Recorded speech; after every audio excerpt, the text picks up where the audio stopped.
All right, we're going over the homework from last night. We've got this one right here. We're in the middle of it. We're going to explain what we did here. So first thing I did was I rewrote everything in terms of sine and cosine. When in doubt, if you're stuck, that would be something I would always do. And so secant is the same thing as 1 over cosine. And I am multiplying that by cosecant, which is 1 over sine. They're being multiplied together, so it's really just that. Okay, minus cotangent. Instead of cotangent, I rewrote cotangent in terms of sine and cosine. So that is cosine over sine because it's x over y. And it's going to be all equal to tangent, which is sine over cosine. Good to this point. Now I've got fractions. I'm subtracting them. If I'm subtracting fractions, what do I have to have? Common denominators. Right now I don't have that. This one's cosine sine. That one's just sine. So what does this denominator need that one has? Cosine. So I'm going to multiply the top and bottom of this fraction by cosine. By doing that, on bottom now I have a common denominator of cosine sine. On top, I've got 1 minus cosine squared because I've got 2 cosines.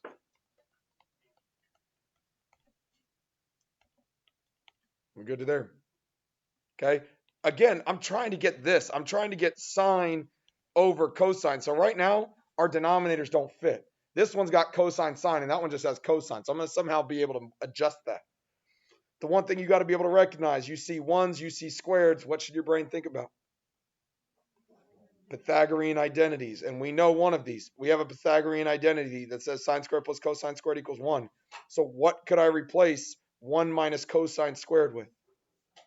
Sine squared. If I moved this over, it would say 1 minus cosine squared equals sine squared. So I'm going to replace.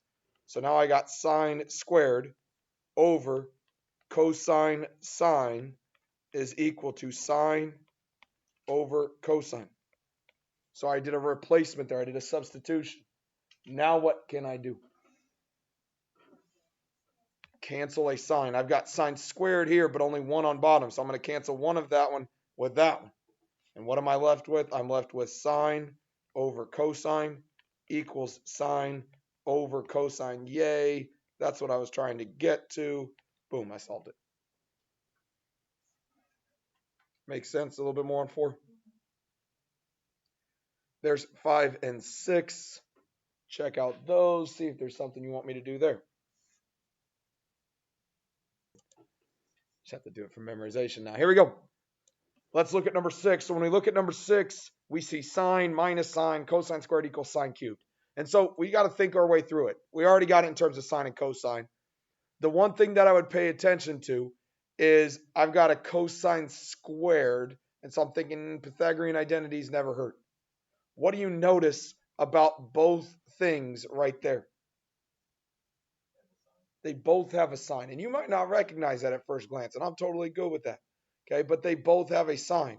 And so what does that tell me? I could factor a sign out. If I took a sign out of both things, I would be left with 1 minus cosine squared. Sine of x times 1 minus cosine squared x. And I want that to be equal to sine cubed. Okay, so using our brains to kind of see, hey, this is what I'm trying to get to. This is what I got. What can I do now? Henry? Yeah, again, using that same Pythagorean identity. 1 minus cosine squared. I don't want it to say cosine. I only want it to be sine in the end. So using my brain thinking, hey, I don't want to get rid of that cosine. 1 minus cosine squared is going to get me sine squared. So then all I can do is a substitution, just like we did on that last one. So I can replace that with a sine squared x is equal to sine cubed x. Hey, guess what? When you take one sine times 2 more sines, that's going to get me sine cubed x equals sine cubed x QED. Other questions? Show me with your fingers out of 5. How many did you get right? 0 to 5. How many did you feel like you were confident in how you solved it? 4s and 5s and 3s and 2s, and that's fine. Okay, we're going to do the same thing today. We're doing the same thing tomorrow. Okay, I'm not adding anything new for the next 2 days. It's just practicing this and getting better at it. Okay, so continue to grow from where we're at and understand what you need to work with. A reminder that yesterday we basically learned 4 skills. We learned, hey, we're trying to solve these identities. One thing we talked about was writing stuff in terms of sine and cosine. The next thing we talked about was using conjugates. The next thing we did was get common denominators.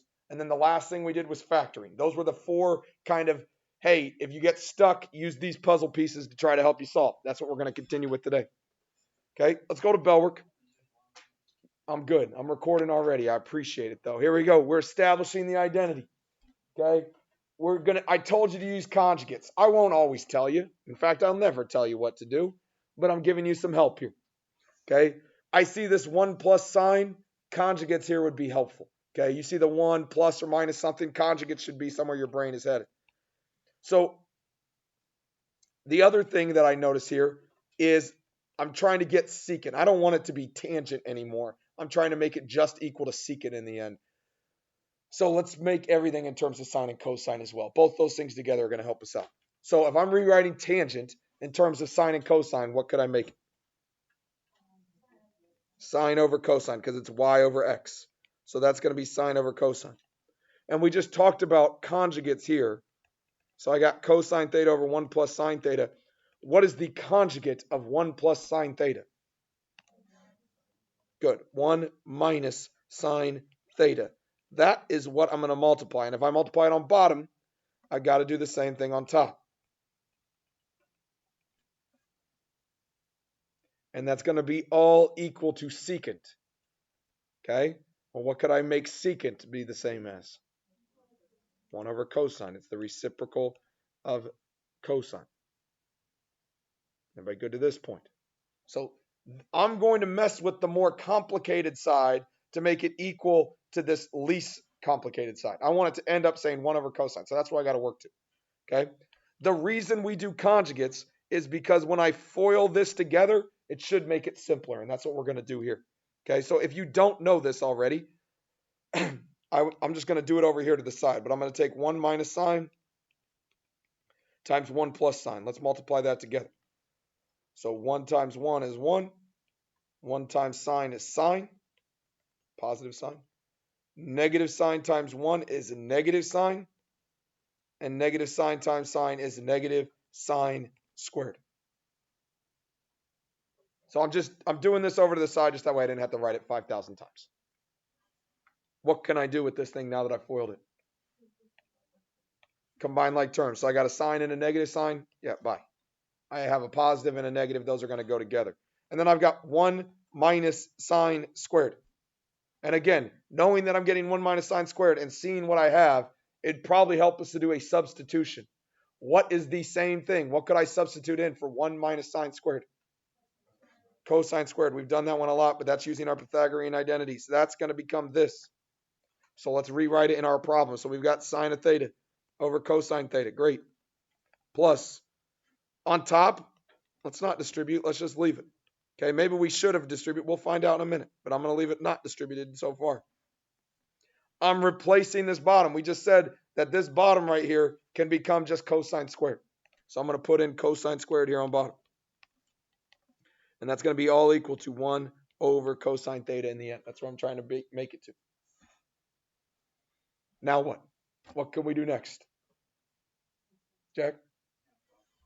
Cancel out a cosine. I've got 1 cosine here and I got 2 on bottom. So I'm going to cancel out that with one of those. And that was helpful because not only could I cancel one, but I got 2 fractions and I'm trying to add them.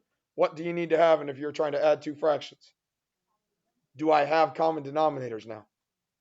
Yeah. In fact, it's a denominator of cosine, which is a good sign because that's what I'm trying to get to anyways.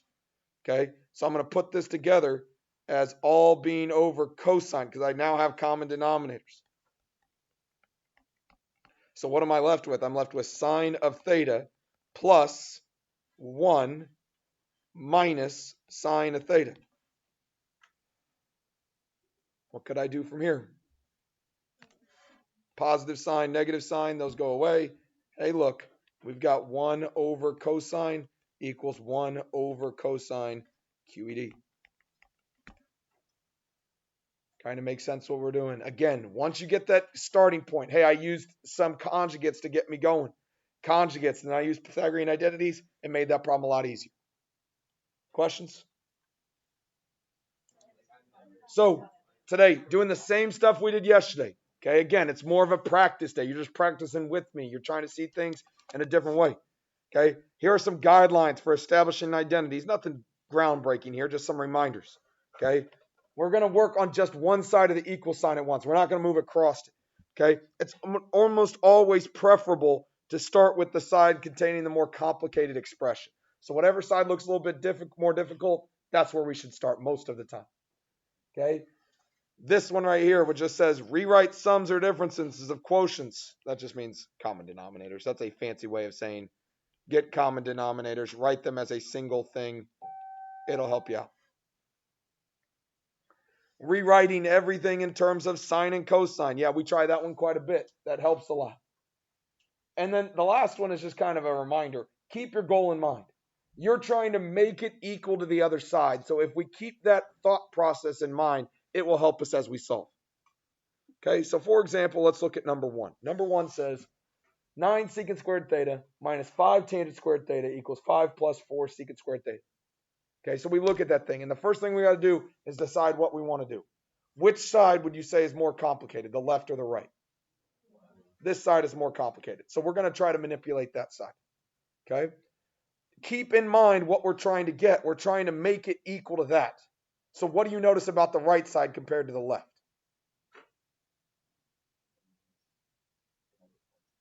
It has a constant. There's no tangent. We got to somehow get rid of that tangent. We want everything to be in terms of secant squared. Everybody agree with me on that? So we're going to come up with an idea. Does conjugates help us here at all? No. Common denominators? No. Factoring? No. I don't really see any of that. Sine and cosine. Should I write stuff in terms of sine and cosine? You could. That is something you could do. I think making it sine and cosine would be harder. The one thing I do notice about this problem is multiple things being squared, like secant squared and tangent squared. Okay, and I've done these problems more than you, so I'm a little bit better with them. But don't forget about Pythagorean identities. Is there a Pythagorean identity that has both secant squared and tangent squared? And if you forgot, just go to Pythagorean identity. So x squared plus y squared is r squared. If I wanted to say secant, what would I divide everything by? I would divide everything by x. So if I divided everything by x, it tells me I have a Pythagorean theorem of 1 plus tangent squared equals secant squared. Oh, I see secant squared, tangent squared. All right, now my brain is thinking I might not want to go to sine and cosine. I've already got it in terms of secant and tangent, and that's what I got here. And on this side, I've got tangent, and I wanted to say secant instead, so that probably will help me. Is there any substitution that I could do? I have tangent squared. I don't want it. I want everything to be secant. What could I put in place right here of tangent squared? Secant squared minus 1. Because if I move to this 1 over, then I would have tangent squared equals secant squared minus 1. And so we could do a substitution. 9 secant squared theta minus 5. That's a 5, I swear. 5 secant squared theta minus 1. And I'm trying to make it all equal to this. Go ahead and finish that problem with your neighbor. Go. As we look at this thing, what did you do next here, Sarah?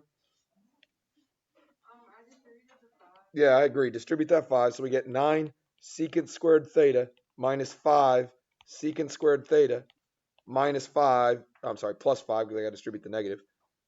And we're trying to get to this. Then what? Combine like terms. I got 9 secant squared theta minus 5. If you have 9 secant squared thetas and you take away 5 of them, how much you got left? 4 secant squared theta plus 5 is going to be the same thing as 5 plus 4 secant squared theta. Boom, done. It looked hard at first glance, okay? And the whole key was, how did we start it? Well, we looked at it. We saw that Pythagorean identity would be pretty helpful, and thinking about what I was trying to get to. I was trying to get to a secant squared, so it made sense to keep it in terms of secant and tangent. It's just using your brain and trying to problem solve. What do I got? What do I need? Questions on 1. Let's go to number 2. Looking at number 2, talk with your neighbor for a second. Just what should our game plan be? How should we start off by approaching it? Talk. Go. Let's look at it. Which side is more complicated, left or right? Left side is way more complicated. So we're going to probably work with this side to make it say 2 cosecant theta. And in a perfect world, we would keep it as 2 cosecant theta. What is 2 cosecant theta the same thing as? Over sine, right? Because it's cosecant, that's the reciprocal of sine. That's what I'm trying to get to. I'm going to work to that instead. Again, the left side is all in terms of sine and cosine, so it makes sense to make the right side in terms of sine and cosine as well. So just help me do a quick maneuver there just to get my brain on the right path. Great. So we're working with the left side. What do we want to do to the left side? What's our approach going to be? Conjugates. People somewhat agree. Evelyn, why did you think conjugates here? Yeah, 1 plus cosine on bottom, we could multiply by conjugates. Okay? Anybody pick something different? Could you get common denominators here? You could. That's totally acceptable. If you got common denominators, you would get the right answer in the end. Okay? But we all chose conjugates. Let's go with conjugates. So that means I'm going to multiply top and bottom by what? 1 minus cosine theta. 1 minus cosine theta. Boom. Boom. Notice that this has a denominator, a sine. So that should probably help me out a little bit as well. Do it. See what you can do with your neighbor. Go. We're doing conjugates. If I multiply these two things together, what am I going to get when I FOIL them out? 1 minus cosine squared, right? We just did that earlier. 1 minus cosine squared. So what could I replace 1 minus cosine squared with? Sine squared. That's just something you're going to keep getting better with and to help you out. On top, do you want to distribute or no? Nah, let's leave it. You could. It's not going to help us at all. Let's leave it. Okay, so we got this. Over here, we got this. 1 plus cosine theta. Again, think about what we're trying to get to. We're trying to get to a denominator of sine. We're kind of there, but we're not there yet. What can I do with this first fraction? By sine. I got 1 gone. Cool. Now I have common denominators, which is something I always want to work towards. Now they're both a denominator of sine. On top, I've got 1 minus cosine plus 1 plus cosine. What can I do there? By cosine, negative cosine, positive cosine. 1 plus 1, that gets you 2. 2 sine theta equals 2 sine over, or 2 over sine theta. Tombstone. I win. Make sense of what we're doing. Again, once you have the right approach, these aren't too bad. You got to look at it, think about it, and work your way through. Questions on 2. Let's jump to the backside. I did 3 and 4 earlier today.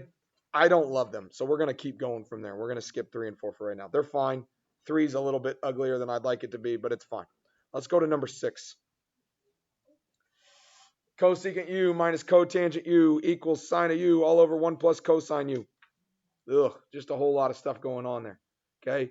One of those problems where I don't know if there's a great side to choose from just because everything's a little bit ugly. Thoughts on what we could do? Henry? Conjugates on the right side. I totally agree with that. Okay? This has kind of been our idea so far. When I see that, conjugate it up because it'll help me out. So 1 minus cosine u. So that will help me. And then what else do you think we should do in this problem? I would write stuff in terms of sine and cosine just based on how everything's set up. Try it. Work with your neighbor. Now that we've decided, hey, let's do some conjugates, write stuff in terms of sine and cosine, see what you get. Go. All right, let's look at 6. We're starting off on this thing. We decided to do conjugates. So again, we've done this enough now that we should know what's going on. What can I replace the bottom of this thing with? Sine squared. Because if I FOILed that out, it'd get me 1 minus cosine squared. And so we can go ahead and do our substitution of sine squared. And on top, I got sine u and 1 minus cosine u. Very good so far? Let's go to this side. Cosecant of u. Jake, what could I put for cosecant of u? 1 over sine. Yes, sir. And what about cotangent? Cosine over sine. Perfect. Cosine over sine. Over here, I got common denominators. I got 2 fractions. I'd always like to put them together. I already have common denominators, so life's easier then. So this is just sine of u over here. 1 minus cosine. Good. Over here, what can this denominator sine? This one's sine squared. What else could I do over here on the left side? Or right side, sorry. Cancel one sine with that one. It's going to leave me with 1 minus cosine u on top and a sine u on bottom. Boom, we're done. Makes sense on 6. I'm jumping all the way around. I was looking at these for a second. 6 is great. Let's do 5. Try 5. Work with your neighbor for a second on 5. See what you can do. Here we go. Tangent squared, cosine squared, plus cotangent squared, sine squared, and it's all equal to 1. Obviously, we know what the more complicated side is, and we're trying to make it equal to 1. And so there better be a whole lot of canceling going on here to get me to 1. Don't need conjugates. Don't necessarily look like I need common denominators yet. What would be a good first step here, Henry? Sine and cosine. If you're stuck and you don't know what else to do, sine and cosine. Like the first one we did today, we didn't because we had just secant and tangent. But this one, since it's such a wide variety, let's rewrite it. So tangent squared, well, that is sine over cosine, and they're both squared, times cosine. So that's just cosine squared. You can make it over 1 if that makes you feel better. Then I got cotangent. Cotangent is cosine squared over sine squared. And then that's going to be sine squared over 1. Just recognizing that, hey, we have a mixture of different equations. Writing everything in terms of sine and cosine would be helpful. Matthew, what can we do from here? Yeah, right here. This is one big old fraction bar. Cosine squared, those cancel. I'm left with just sine squared. This one, big old fraction bar. I got a sine squared right there. Those are going to cancel. I'm left with cosine squared. So I'm left with sine squared plus cosine squared equals 1. Does that help me? Yep, because sine squared plus cosine squared is 1. Using Pythagorean identities, 1 equals 1, QED. Kind of makes sense what we're doing. It's different. Do not be discouraged when the first time you do a problem, you get stuck. You erase, you try it again, you think of something different. But if you look at the problem and examine a little bit beforehand, it'll help you get a better starting spot. Okay, so this assignment that we're doing here is called Choose Your Own Adventure. Okay, it's a little bit different than any other assignment you've probably ever done in here. Here's how this works. Okay, so you've got this worksheet and it's got a whole lot of different problems on it. Okay, you can see on each one there's number values. I know yours are a little bit different. This is an older worksheet, but there's number values on it. For example, number 1 says 5, and number 3 says 3, and number 5 says 6, and so on. You got a whole bunch of different numbers on it. Okay, this one on your worksheet is 15, which is substantially higher than the rest. So that should tell you about it. The point values correspond to how difficult I think that problem is. Just because I think it's difficult might not be as difficult for you, but that's kind of how I set this thing up. So the more points, the more difficult I think it's going to be. Okay, your job is to score a total of 40 points. Okay, I think last year I had someone scored 93 points, so I think you can get a whole lot above that. Okay, but here's how this is going to work. You get to choose your own adventure. Here's what that means. If you want to do the hardest ones only, then do the hardest ones only. You could do probably about 5 problems and be done with this worksheet. Okay, if you're struggling and you're like, hey, I'm going to do the 3-point problems and just to start tallying up some points, then do that. Okay, but in the end, your job by Friday is to score 40 points. Okay, if you score 40 to 50 points, you get full credit. Okay, I'll give you a bonus. If you want to go crazy and start adjusting and trying to practice this a little bit more, I'm going to give you bonus points on top of it. So if you score 51 to 55 points, you're getting 16. Okay, if you go 55 to 60 points, you score 17, and so on. Okay, you can get up to a total of 20 out of 15 on this assignment. That would be a good way to start second semester. Okay, you get some bonus in there already and get going in the right direction. And not only that, you're going to get a lot more practice with this. Okay, this is due on Friday. You got the rest of the class period in here to work. You probably have a little bit of time in class tomorrow to work. Feel free to do this on a separate sheet of paper. Okay, I printed on this worksheet, but if you're like me, sometimes you get stuck and you just want to start over. Do it on a separate sheet of paper. That will work totally fine for you. You only score the points if you show that both sides are equal to each other. Okay, you don't get to just be like, Oh yeah, I tried it, so I get the points for that. Everybody understand how this works? You got time right now. Work with your neighbors. See what you can do. Go.